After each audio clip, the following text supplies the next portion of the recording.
ರಾಜ್ಯ ಕಾಂಗ್ರೆಸ್ ಸರ್ಕಾರದಲ್ಲಿ ಸಿಕ್ಕಾಪಟ್ಟೆ ಸುದ್ದಿ ಆಗಿರುವಂಥದ್ದು ಕಳೆದ 3 ವರ್ಷದ ಆಡಳಿತದಲ್ಲಿ ಬಹುತೇಕ 2 ವರ್ಷಗಳಿಂದ ಅಂತೂ ನಡೀತಾ ಇದ್ದಂಥದ್ದು ಒಂದೇ ಆಟ, ಅದು ಕುರ್ಚಿ ಕಚ್ಚಾಟ.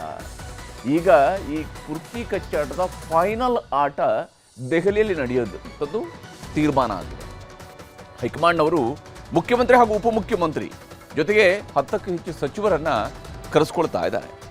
ಹೈಕಮಾಂಡ್ ಸೂಚನೆಯಂತೆ ಮೊದಲು ಕರೆ ಬಂದಿರುವಂಥದ್ದು ಮುಖ್ಯಮಂತ್ರಿ ಸಿದ್ದರಾಮಯ್ಯನವರಿಗೆ.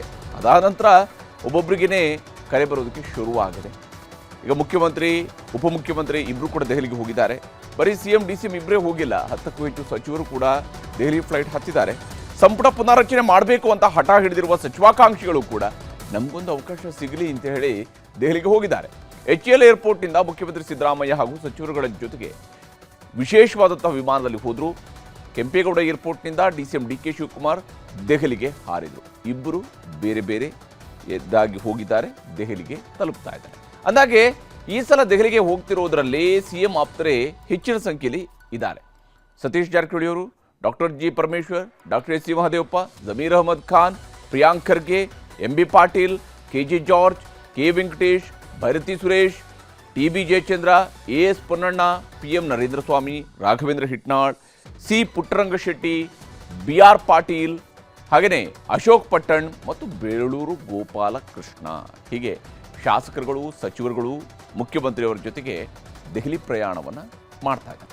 ನಾಳೆ ಬೆಳಗ್ಗೆ 11 ಗಂಟೆಗೆ ದೆಹಲಿಯಲ್ಲಿ ಕುರ್ಚಿ ಕಚ್ಚಾಟದ ಫೈನಲ್ ಮ್ಯಾಚ್ ಫಿಕ್ಸ್ ಆದಂತೆ ಕಾಣ್ತಾ ಇದೆ.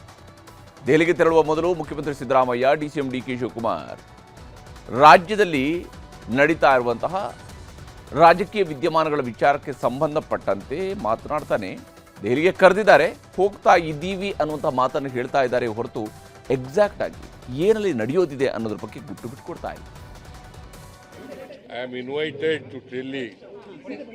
Tomorrow there is a meeting by 11 o'clock. I don't know the subject. But I am invited. Last night Mr.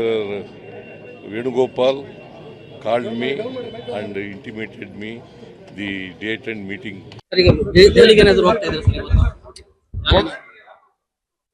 ಕೆಲವು ಸಂದರ್ಭದಲ್ಲಿ ಹೋಗ್ಬೇಕಾಗ್ತದೆ, ಹೋಗ್ತಾ ಇದ್ದೀನಿ. ಹೀಗೆ ಒಬ್ಬರು ಏನು ಸಬ್ಜೆಕ್ಟ್ ಅಂತದ್ದು ಗೊತ್ತಿಲ್ಲ ಅಂತ ಹೇಳಿದ್ರೆ, ಇನ್ನೊಬ್ರು ಕೆಲವು ಸಂದರ್ಭದಲ್ಲಿ ಹೋಗಬೇಕಾಗತ್ತೆ, ಹೋಗ್ತಿದ್ದೀನಿ ಅಂತ ಹೇಳಿದರೆ, ಇಬ್ಬರು ಕುರ್ಚಿ ಕಚ್ಚಾಟದ ವಿಚಾರಕ್ಕೆ ಬಂದಾಗ ಪ್ರಮುಖ ಸ್ಥಾನದಲ್ಲಿರುವಂಥವ್ರು ಇವರೇ ಇತ್ತು. ಇನ್ನು ದೆಹಲಿಯಲ್ಲಿ ನಾಳೆ ಮುಹೂರ್ತವೇನೋ ಫಿಕ್ಸ್ ಆಗಿದೆ. ಮುಖ್ಯಮಂತ್ರಿ ಹಾಗೂ ಉಪಮುಖ್ಯಮಂತ್ರಿ ಯಾವುದೇ ಗುಟ್ಟನ್ನು ಬಿಟ್ಟುಕೊಡದೆ ಹೋದರೂ ಕೂಡ ಸಚಿವರುಗಳ ಪ್ರಕಾರ ಬಹುತೇಕ ನಾಳಿನ ಎಲ್ಲ ಗೊಂದಲಗಳಿಗೆ ತೆರೆ ಬೀಳುತ್ತೆ ಅಂತ ಮಾಹಿತಿ ಇದೆ.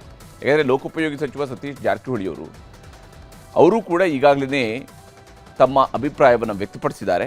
ಅಷ್ಟೇ ಅಲ್ಲದೆ ನನ್ನ ಸಾಮರ್ಥ್ಯವನ್ನು ನಾನು ಉಪಚುನಾವಣೆಗಳಲ್ಲಿ ತೋರಿಸಿದ್ದೀನಿ, ಹೈಕಮಾಂಡ್ ಗುರುತಿಸಬೇಕು ಅಂತ ಪರೋಕ್ಷವಾಗಿ KPCC ಅಧ್ಯಕ್ಷ ಸ್ಥಾನದ ಆಸೆಯನ್ನು ಹೊರಹಾಕಿದ್ದಾರೆ. 1 ಗಂಟೆಗೆ ಮುಹೂರ್ತ ಫಿಕ್ಸ್ ಆಗಿದೆ. ಅದೇನು ಮುಹೂರ್ತ ಫಿಕ್ಸ್ ಆಗಿದೆ, ಅಷ್ಟು ಒಳಗಡೆ ಏನಿದೆ ಗೊತ್ತಿಲ್ಲ, ಅಜೆಂಡಾ.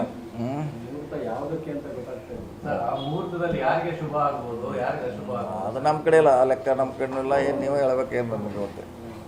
ಮುಹೂರ್ತ ಅಷ್ಟೇ ಫಿಕ್ಸ್ ಆಗಿದೆ. ಇಲ್ಲಿವರೆಗೆ ನಾವು ಹೇಳ್ತಿದ್ವಿ ಬೇಗ ಇತ್ಯರ್ಥಿ ಅಂತ ಬಂದಿದ್ದೀವಿ. ಈಗ ನಾಳೆ 11 ಗಂಟೆಗೆ ಅಷ್ಟೇ. ಅದೇನು ಗೊತ್ತಿಲ್ಲ. ನಾಳೆ ಓಪನ್ ಆದ್ಮೇಗಿರಲ್ಲ ಹೆಂಗು ಏನೋ ಒಳಗಡೆ ಫಸ್ಟು ಚಾಪ್ಟರ್ ಏನಿದೆ, ಸೆಕೆಂಡ್ ಚಾಪ್ಟರ್ ಏನಿದೆ, ಥರ್ಡ್ ಏನಿದೆ, ಓಪನ್ ಆದ ಗೊತ್ತಾಗಲ್ಲ. ಅದು ಒಂದೊಂದು ಆದ್ಮೇಲೆ ನಮ್ಮ ಸಾಮರ್ಥ್ಯನ 2-3 ಎಲೆಕ್ಷನಲ್ಲಿ ಪ್ರೂವ್ ಮಾಡಿ ತೋರಿಸಿದ್ದೀವಿ. ನಮಗೆ ಹೇಳಲ್ಲ, ಅದನ್ನು ಅವರೇ ಅಸೆಸ್ ಮಾಡಬೇಕಷ್ಟೇ. ಹೀಗೆ ತಮ್ಮ ಸಾಮರ್ಥ್ಯದ ಪ್ರದರ್ಶನ ಆಲ್ರೆಡಿ ಆಗಿದೆ ಅನ್ನುವಂಥದ್ದನ್ನು ಅವರು ಹೇಳ್ತಾ ಇದ್ದಾರೆ ಅಂತ ಹೇಳಿದರೆ, ಯಾವುದೋ ಒಂದು ಮಹತ್ವದ ನಿರೀಕ್ಷೆಯನ್ನು ಅವರು ಕೂಡ ಮಾಡ್ತಾ ಇದ್ದಾರೆ. ಕರ್ನಾಟಕ ಕಾಂಗ್ರೆಸ್ನಲ್ಲಿ ಏನೆಲ್ಲ ಕುರ್ಚಿ ಆಟ ನಡೀತಾ ಇದೆ ಅನ್ನುವಂಥದ್ದನ್ನು ನಾವು ನೋಡ್ತಾ ಇದ್ದರೆ, ಬಹುತೇಕ ಇದುವರೆಗೆ ನಡೆದಿರುವಂತಹ ಎಲ್ಲ ಆಟಗಳಿಗೂ ಕೂಡ ನಾಳೆ ತೆರೆ ಬೀಳುವ ಸಾಧ್ಯತೆ ಇದೆ. ಯಾಕಂದರೆ ನಾಳೆ ಖುದ್ದು ರಾಹುಲ್ ಗಾಂಧಿಯವರೇ ಮಾತನಾಡ್ತಾರೆ. ಇದು ಕಾಂಗ್ರೆಸ್ನವ್ರಿಗೆ ಭಾಳ ಮುಖ್ಯವಾದಂಥ ವಿಚಾರ. ಯಾಕಂದರೆ ಇಲ್ಲಿವರೆಗೆ ಮಲ್ಲಿಕಾರ್ಜುನ ಖರ್ಗೆ ಅವರ ಮನೆಗೆ ಹೋಗಿ ಬಂದಿದ್ದಾರೆ, KC ವೇಣುಗೋಪಾಲ್ ಅವ್ರನ್ನ ಭೇಟಿಯಾಗಿ ಬಂದಿದ್ದಾರೆ, ರಣದೀಪ್ ಸಿಂಗ್ ಸುರ್ಜೇವಾಲಾ ಅವ್ರ ಜೊತೆಗೆ ಪದೇ ಪದೇ ಕೂತ್ಕೊಂಡು ಮಾತನಾಡ್ತಾ ಇರ್ತಾರೆ. ಇಷ್ಟೆಲ್ಲ ಆದಮೇಲೆ ಈಗ ಇವರೆಲ್ಲರನ್ನು ಸೇರಿಸಿ ರಾಹುಲ್ ಗಾಂಧಿಯವರು ಕೂಡ ಕುಳಿತುಕೊಂಡು ಈ ಕುರ್ಚಿ ಕದನಕ್ಕೆ ತೆರೆ ಎಳೆಯುವ ಸಾಧ್ಯತೆ ಗೋಚರಿಸ್ತಾರೆ. ಹಾಗಾದರೆ ಮುಖ್ಯಮಂತ್ರಿಯವರ ಟೀಮ್ನ ಪ್ಲ್ಯಾನ್ ಏನಿರಬಹುದು ಅನ್ನೋದನ್ನು ನಾವು ಗಮನಿಸಬೇಕು. CM ಬದಲಾವಣೆ ಅನ್ನುವಂಥ ಅಂಶವನ್ನು ಕೈ ಬಿಡಬೇಕು ಅನ್ನೋದು ಬಹುತೇಕ ಮುಖ್ಯಮಂತ್ರಿ ಸಿದ್ದರಾಮಯ್ಯನವರ ಬಣದ ಅಭಿಪ್ರಾಯ ಆಗಬಹುದು. ಹೈಕಮಾಂಡ್ ಹೇಳಿದಂತೆಯೇ ಕೇಳ್ತೀನಿ ಅಂತೇಳಿ ಸಿದ್ದರಾಮಯ್ಯನವರು ಹೇಳ್ತಾ ಬಂದಿದ್ದಾರೆ. ಕಳೆದ 6 ತಿಂಗಳಿಂದ ಅಲ್ಲ, ಬಹುತೇಕ 1-2 ವರ್ಷದಿಂದ ಕೂಡ ಅದನ್ನು ಹೇಳ್ತಾ ಬಂದಿದ್ದಾರೆ ಅವರು. ಹಾಗೆ ಹೇಳ್ತಾ ಬಂದರೂ ಕೂಡ ಹೆಚ್ಚುವರಿ DCM ಹುದ್ದೆಯನ್ನು ಸೃಷ್ಟಿ ಮಾಡಬೇಕು ಅನ್ನೋದರ ಬಗ್ಗೆ ಪ್ರಯತ್ನಗಳು ನಡೀಬಹುದು. CM ಹುದ್ದೆಯನ್ನು ಮುಂದುವರಿಸಬೇಕು, ಹೆಚ್ಚುವರಿ DCM ಹುದ್ದೆಯನ್ನು ಸೃಷ್ಟಿಸಬೇಕು, KPCC ಅಧ್ಯಕ್ಷಗಿರಿಯನ್ನು ಬದಲಾವಣೆ ಮಾಡಬೇಕು. ಈ ಡಿಮ್ಯಾಂಡ್ಗಳನ್ನು ಅವರು ಮುಂದಿಡಬಹುದು. ಹಾಗೆಯೇ ಮುಖ್ಯಮಂತ್ರಿ ಬದಲಿಸಿದರೆ ಪಕ್ಷಕ್ಕೆ ಎದುರಾಗಬಹುದಾದಂತಹ ಸಮಸ್ಯೆಗಳ ಬಗ್ಗೆ ಪ್ರಸ್ತಾಪಿಸಬಹುದು. ಶೀಘ್ರದಲ್ಲೇ ಸಂಪುಟ ಪುನರ್ರಚನೆ ಆಗಬೇಕು ಅಂತ ಕೇಳಬಹುದು. ಯಾವ್ಯಾವ ಸಚಿವರನ್ನು ಸಂಪುಟದಿಂದ ಕೈ ಬಿಡಬೇಕು, ಯಾರಿಗೆಲ್ಲ ಸಚಿವ ಸ್ಥಾನ ನೀಡಬೇಕು ಅನ್ನುವ ಪಟ್ಟಿಯನ್ನು ಕೂಡ ಈ ಸಂದರ್ಭದಲ್ಲಿ ಅವರು ರೆಡಿ ಮಾಡಿ ಕೊಡಬಹುದು, ಅಥವಾ ಮುಂದೆ ಅದನ್ನು ಕೊಡೋದಕ್ಕೆ ಅವಕಾಶವನ್ನು ಕಲ್ಪಿಸಬಹುದು. ಅಹಿಂದ ವಾಲ್ಮೀಕಿ ಅಸ್ತ್ರಗಳನ್ನು ಕೂಡ ಇಲ್ಲಿ ಪ್ರಯೋಗಿಸುವಂಥದ್ದು ಬಹಳ ದೊಡ್ಡ ಸಾಧ್ಯತೆ ಇದೆ. ಯಾಕೆಂದರೆ ಅಹಿಂದ ವರ್ಗಗಳು ಒಗ್ಗೂಡಬೇಕು, ವಾಲ್ಮೀಕಿ ಸಮುದಾಯ ಸೇರಿದಂತೆ ಅಹಿಂದ ವರ್ಗ ಒಗ್ಗೂಡಬೇಕು ಅನ್ನುವಂಥದ್ದು ಇಲ್ಲಿ ಮುಖ್ಯವಾಗಿ ನಡೀತಾ ಇರುವಂತಹ ಚರ್ಚೆ. ಇನ್ನು ಉಪಮುಖ್ಯಮಂತ್ರಿ DK ಶಿವಕುಮಾರ್ ಏನೆಲ್ಲ ಪ್ರಸ್ತಾಪ ಮಾಡಬಹುದು ಅನ್ನೋದನ್ನು ಕೂಡ ನಾವು ಗಮನಿಸಬೇಕು. ಯಾಕಂದರೆ ಅವರು ಕೇಳುವಂಥದ್ದು ಒಂದೇ ಮಾತು, ಕೊಟ್ಟ ಮಾತನ್ನು ನೀವು ಈಡೇರಿಸಿ. ನಾಯಕತ್ವ ಬದಲಾವಣೆ ವಿಚಾರದಲ್ಲಿ ಒಂದು ಮಾತು ಕೊಟ್ಟಿದ್ದೀರಿ, ಆ ಮಾತನ್ನು ನೆನಪಿಸ್ಬೋದು. ಒಂದು ವೇಳೆ ಒಪ್ಪದೇ ಇದ್ದರೆ, ನಾಯಕತ್ವ ಬದಲಾವಣೆಗೆ ಒಪ್ಪದೇ ಇದ್ದರೆ, ಆಗ KPCC ಅಧ್ಯಕ್ಷ ಸ್ಥಾನದಲ್ಲಿ ತಾನೇ ಮುಂದುವರಿತೀನಿ, ಮುಂದಿನ ಎಲೆಕ್ಷನ್ ಕೂಡ ನನ್ನ ನೇತೃತ್ವದಲ್ಲಿ ನಡೀಲಿ ಅನ್ನುವಂಥದ್ದನ್ನು ಅವರು ಕೇಳಬಹುದು. ಈಗಿರುವ ಉಪಮುಖ್ಯಮಂತ್ರಿ ಹಾಗೂ ಸಚಿವ ಸ್ಥಾನಗಳಿಗೆ, ಅಂದರೆ ಅವ್ರಿಗೆ ಏನು 2 ಸಚಿವ ಸ್ಥಾನಗಳಿದ್ದಾವೆ ಮತ್ತು ಉಪಮುಖ್ಯಮಂತ್ರಿ ಒಬ್ಬರೇ ಇದ್ದಾರೆ, ಆ ಯಥಾಸ್ಥಿತಿ ಮುಂದುವರಿಬೇಕು ಅನ್ನೋದನ್ನು ಕೂಡ ಅವರು ಕೇಳಬಹುದು. ಸಂಪುಟ ಪುನರಚನೆಯಲ್ಲಿ ತಮ್ಮವರಿಗೆ ಹೆಚ್ಚಿನ ಸ್ಥಾನವನ್ನು ಅವರು ಕೇಳುವ ಸಾಧ್ಯತೆಯೂ ಕೂಡ ಇದ್ದೇ ಇದೆ. 2028ಕ್ಕೆ ನಾನೇ CM ಅಭ್ಯರ್ಥಿ ಅಂತ ಘೋಷಿಸಿ ಅನ್ನುವ ಡಿಮ್ಯಾಂಡನ್ನು ಕೂಡ ಶಿವಕುಮಾರ್ ಅವರು ಮುಂದಿಡಬಹುದು. ಯಾಕಂದರೆ ಇನ್ನು 2 ವರ್ಷಗಳ ನಂತರ ಮತ್ತೆ ಎಲೆಕ್ಷನ್ ಬರುತ್ತೆ, ಆಗ ನಾನೇ ಮುಖ್ಯಮಂತ್ರಿ ಅನ್ನೋದನ್ನು ನೀವು ಹೇಳಬೇಕು ಅಂತ ಹೇಳಿ. ಕುರ್ಚಿ ಕಚ್ಚಾಟವನ್ನು ಹೊರತುಪಡಿಸಿ ರಾಜ್ಯದಲ್ಲಿ ಆಗ್ತಿರುವಂತಹ ರಾಜಕೀಯ ವಿದ್ಯಮಾನಗಳನ್ನು ನಾಳೆ CM DCM ಹೈಕಮಾಂಡ್ ಮುಂದೆ ಪ್ರಸ್ತಾಪ ಮಾಡಲಿದ್ದಾರೆ. ಅದರಲ್ಲಿ ಬರಬಹುದಾಗಿರುವಂತಹ ಪ್ರಮುಖ ಅಂಶಗಳು ಯಾವುವು ಅಂತ ನೋಡ್ತಾ ಹೋದರೆ, ರಾಜ್ಯದಲ್ಲಿನ SIR ಅಭಿಯಾನದ ಬಗ್ಗೆ ವಿವರಣೆಯನ್ನು ಕೊಡಬಹುದು. ಕಾಂಗ್ರೆಸ್ ನಡೆ ಮತ ರಕ್ಷಣೆಯ ಕಡೆ ಅನ್ನುವಂಥ ಕ್ಯಾಂಪೇನನ್ನು ನಾವು ನಡೆಸ್ತಾ ಇದ್ವಿ, ಆ ಘೋಷಣೆಯಲ್ಲಿ ಹೋರಾಟವನ್ನು ನಡೆಸ್ತೀವಿ. ರಾಜ್ಯಸಭೆಯ 3 ಸ್ಥಾನಗಳಿಗೆ ಯಾರ್ಯಾರ ಆಯ್ಕೆ ಆಗಬೇಕು ಅನ್ನುವಂತಹ ಚರ್ಚೆಯನ್ನು ಕೂಡ ಮಾಡಬಹುದು. ಮಲ್ಲಿಕಾರ್ಜುನ ಖರ್ಗೆ ಅವರಿಗೆ 1 ಸ್ಥಾನ ಬಹುತೇಕ ಫೈನಲ್ ಆಗ್ಬೋದು. ಇಲ್ಲಿ ಒಂದು ಅಂಶವನ್ನು ನಾವು ಗಮನಿಸಬೇಕು, ಮಲ್ಲಿಕಾರ್ಜುನ ಖರ್ಗೆ ಅವರು ಏನಾದರೂ ರಾಜ್ಯ ರಾಜಕಾರಣಕ್ಕೆ ಬರ್ತಾರೆ ಅನ್ನುವಂತಹ ಸಂದರ್ಭವನ್ನು ಹೊರತುಪಡಿಸಿದರೆ ಬಹುತೇಕ ರಾಜ್ಯಸಭೆಗೆ ಅವರ ಆಯ್ಕೆ ಆಗಬಹುದು. ಉಳಿದ 2 ರಾಜ್ಯಸಭಾ ಸ್ಥಾನಗಳಿಗೆ ಯಾರು ಅಭ್ಯರ್ಥಿ ಅನ್ನೋಂಥದ್ದು ಫೈನಲ್ ಆಗಬೇಕಾಗಿದೆ. ಖಾಲಿಯಾಗುವ 5 ವಿಧಾನ ಪರಿಷತ್ ಸ್ಥಾನಗಳಿಗೆ ಒಟ್ಟು 7 ಖಾಲಿ ಆಗುತ್ತೆ, ಅದರಲ್ಲಿ 5 ಕಾಂಗ್ರೆಸ್ನವರಿಗೆ ಸಿಗುತ್ತೆ. ಆ ಸ್ಥಾನಗಳಿಗೆ ಅಭ್ಯರ್ಥಿಗಳ ಆಯ್ಕೆಯ ಪ್ರಕ್ರಿಯೆಯನ್ನು ಚಾಲನೆ ಕೊಡಿಸ್ಬೋದು. ಇನ್ನು ಗ್ಯಾರಂಟಿಗಳ ಯಶಸ್ಸು, ಗ್ಯಾರಂಟಿಗಳ ಪರಿಷ್ಕರಣೆ ಬಗ್ಗೆಯೂ ಕೂಡ ಮಾತುಕತೆ ನಡೆಯುತ್ತೆ. ಹಾಗೆಯೇ ಮುಂಬರುವ GVA ಸ್ಥಳೀಯ ಸಂಸ್ಥೆಗಳ ಚುನಾವಣೆ ಬಗ್ಗೆಯೂ ಕೂಡ ಪ್ರಸ್ತಾಪವನ್ನು ಮಾಡುವಂತಹ ಸಾಧ್ಯತೆ ಇದೆ.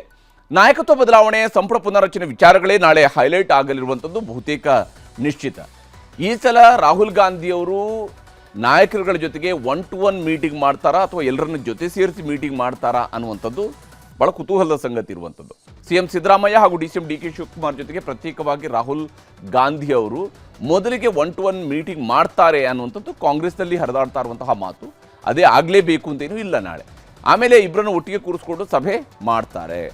ಆಗ ಕಚ್ಚಾಟಕ್ಕಿಂತ ಎಲೆಕ್ಷನ್ಗಳೇ ಬಹಳ ಮುಖ್ಯ ಅನ್ನುವಂತಹ ಸಲಹೆಯನ್ನು ಅವರು ನೀಡಬಹುದು. ನಾಯಕತ್ವ ಯಥಾಸ್ಥಿತಿಯೇ ಇರಲಿದ್ದು ಬದಲಾವಣೆ ಮಾತುಗಳಿಗೆಲ್ಲ ಬ್ರೇಕ್ ಹಾಕುವ ಸಾಧ್ಯತೆ ದಟ್ಟವಾಗಿ ಗೋಚರಿಸ್ತಾ ಇದೆ.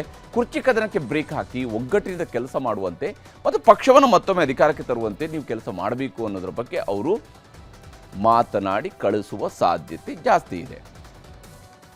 नहीं वो देखिए इसमें नहीं बोल सकता, वो ठीक अलग है. राहुल जी खुद बात करेंगे वो चीज़ों पे. ರಾಹುಲ್ ಗಾಂಧಿ ಅವರೇ ಇದರ ಬಗ್ಗೆ ಮಾತಾಡ್ತಾ ಇದ್ದಾರೆ. ನೋಡಿ, AICC ಅಧ್ಯಕ್ಷರಿಗೆ ಗೊತ್ತಿಲ್ಲ ಏನು ನಡೆಯುತ್ತೆ ಅಂತ ಹೇಳಿ. ಇದು ಸದ್ಯಕ್ಕೆ ಕಾಂಗ್ರೆಸ್ನಲ್ಲಿರುವಂಥ ವ್ಯವಸ್ಥೆ ಹೇಗಿದೆ ಅಂದರೆ, AICC ಅಧ್ಯಕ್ಷರು ಯಾರೇ ಆದರೂ ಕೂಡ ಅಂತಿಮ ನಿರ್ಧಾರ ಗಾಂಧಿ ಕುಟುಂಬದಿದೆ, ರಾಹುಲ್ ಗಾಂಧಿ ಅವರು ತೆಗೆದುಕೊಳ್ಳುವಂತಹ ತೀರ್ಮಾನ ಇದೆ. ಇನ್ನು ನಾಳೆ ಕುರ್ಚಿ ಕದನಕ್ಕೆಲ್ಲ ಯಾವ ಸ್ವರೂಪದಲ್ಲಿ ಇತಿಶ್ರೀ ಹಾಕ್ತಾರೋ ಹೈಕಮಾಂಡ್ ನಾಯಕರು ನೋಡಬೇಕಿದೆ. ಆದರೆ ಕಳೆದ ಚುನಾವಣೆಯಲ್ಲಿ 136 ಸೀಟ್ ಬರುತ್ತೆ ಅಂತ ಭವಿಷ್ಯ ನುಡಿದಿದ್ರು DK ಶಿವಕುಮಾರ್. ಈಗ ಅವರು ಹೇಳ್ತಿದ್ದಾರೆ 2028ಕ್ಕೂ ಕೂಡ ನಮ್ಮದೇ ಅಧಿಕಾರ, ನೋಡ್ತಾ ಇರಿ ಅನ್ನೋಂಥ ಭವಿಷ್ಯವನ್ನು ಹೇಳಿದ್ದಾರೆ. ಶಿವಕುಮಾರ್ ಅವರ ಭವಿಷ್ಯವನ್ನು ಪ್ರತಿಪಕ್ಷ ನಾಯಕ R. ಅಶೋಕ್ ಅವರು ಕಿಚಾಯಿಸಿದ್ದಾರೆ. ಮಾಡ್ಕೊಳ್ಳಿ ಅಂತ ಹೇಳಿದ್ರು, ನಾನೇನು ಹೇಳಿದ್ದೆ, ಬರ್ಕೊಳ್ರಯ್ಯ 136 ಅಂತ ಹೇಳಿದ್ವಿ. ಈಗೂ ಹೇಳ್ತಾ ಇದ್ದೀನಿ, ನೀವು ಬರ್ಕೊಳ್ಳಿ. 28ಕ್ಕೆ ಇದೇ DK ಶಿವಕುಮಾರ್ ಕಾಂಗ್ರೆಸ್ ಸರ್ಕಾರ ಇಲ್ಲಿರ್ತದೆ. 28ಕ್ಕೇನೋ ಭವಿಷ್ಯ ನುಡಿತಾರಂತೆ. ಫಸ್ಟ್ ನಾನು ಅವ್ರಿಗೆ ಹೇಳೋದು ನಿನ್ ಭವಿಷ್ಯ ನೋಡ್ಗಳಪ್ಪ, 28ಕ್ಕೆ ಏನ್ ಭವಿಷ್ಯ ಅಂತ ನೋಡಕ್ ಹೋಗ್ಬೇಡ. ನೀನು ಕಾಂಗ್ರೆಸ್ ಪಾರ್ಟಿಗೆ ಇರ್ತೀಯ ಅಥವಾ ಬೇರೆ ಪಾರ್ಟಿಗೆ ಹೋಗ್ತಿರೋ ನೋಡು. ಅಧಿಕಾರ ಸಿಕ್ಕಿಲ್ಲ ಅಂದ್ರೆ ಕಾಂಗ್ರೆಸ್ ಅಲ್ಲೇ ಇರ್ತೀಯ, ಬೇರೆ ಪಾರ್ಟಿಗೆ ಹೋಗ್ತೀಯ, ಅದನ್ನ ಚೆಕ್ ಮಾಡ್ಬೇಕು. ಅಲ್ಲ, ಒಂದೇ ಪಾರ್ಟಿನ ಕರ್ನಾಟಕದಲ್ಲಿ ಇರೋದು? ಬೇಕಾದಷ್ಟು ಒಂದು 20 ಪಾರ್ಟಿಗಳವೆ ಕರ್ನಾಟಕದಲ್ಲಿ. ಮುಖ್ಯಮಂತ್ರಿ ಏನು ಖಾಲಿ ಇಷ್ಟೆಲ್ಲದರ ಮಧ್ಯೆ ಸಂಪುಟ ಪುನರಚನೆಗೆ ಹೈಕಮಾಂಡ್ ನಾಳೆ ಗ್ರೀನ್ ಸಿಗ್ನಲ್ ಅನ್ನು ಕೊಡಬಹುದು. ಹೀಗಾಗಿನೇ ಹಿರಿಯ ಶಾಸಕರು ನಮಗೂ ಮಂತ್ರಿ ಸ್ಥಾನ ಸಿಗುತ್ತೆ ಅನ್ನುವಂಥ ಆಶಾಭಾವನೆಯನ್ನ ವ್ಯಕ್ತಪಡಿಸ್ತಾ ಇದ್ದಾರೆ. ಅವರಿಬ್ಬರನ್ನ ಕರೆದಿದ್ದಾರೆ, ಅವ್ರು ಹೋಗಿ ಬರ್ತಾರೆ. ಎಲ್ಲಕ್ಕೂ ತಯಾರಿದ್ವಿ. ನೀವೇ ಹೇಳಿದ್ರಿ ನಾನೇ ತ್ಯಾಗ ಮಾಡ್ತೀನಿ ಅಂತ ಹೇಳಿದ್ರಿ. ನೋಡಮ್ಮ, ಹೈಕಮಾಂಡ್ ಏನ್ ತೀರ್ಮಾನ ಮಾಡಿದ್ರೆ ಅದಕ್ಕೆ ನಾವೆಲ್ಲ ಬದ್ಧವಾಗಿ. ಇಲ್ಲ, ನಾವು 3-4 ಸತಿ ಗೆದ್ದವರು ಬಹಳಷ್ಟು ಜನ ನಾವು ಇದ್ದೀವಿ. ಸೊ ನಮಗೆ ಒಂದು ಅವಕಾಶ ನೀಡಬೇಕು ಅಂತ ಈಗಂತಲ್ಲ, ಮೊದಲಿಂದ ನಾವು ಕೇಳ್ತಾ ಬಂದಿದ್ದೀವಿ. ಖಂಡಿತವಾಗಿ ನಮ್ಮ ಪಕ್ಷದ ವರಿಷ್ಠರು ನಮ್ಮೆಲ್ಲರ ಒಂದು ನಿಷ್ಠೆಯನ್ನು ನೋಡಿ, ನಾವು ಮಾಡಿರುವಂಥ ಒಂದು ಕಾರ್ಯವೈಖರಿ ನೋಡಿ ನಾವು ಮಾಡಿರುವಂಥ, ನಮಗೆ ಕೊಟ್ಟಿರುವಂಥ ಒಂದು ಜವಾಬ್ದಾರಿ, ಏನೇನು ಕೆಲಸ ಮಾಡಿದ್ದೀವಿ, ಯಾವ ಒಂದು ರೀತಿಯಿಂದ ಕೆಲಸ ಮಾಡಿದ್ದೀವಿ ಎಲ್ಲವನ್ನು ಗಣನೆಯಲ್ಲಿ ತಗೊಂಡು ನಮಗೆ ಖಂಡಿತವಾಗಿ ಒಂದು ಅವಕಾಶ ನೀಡ್ತಾರಂತ ಒಂದು ವಿಶ್ವಾಸ ಇದೆ.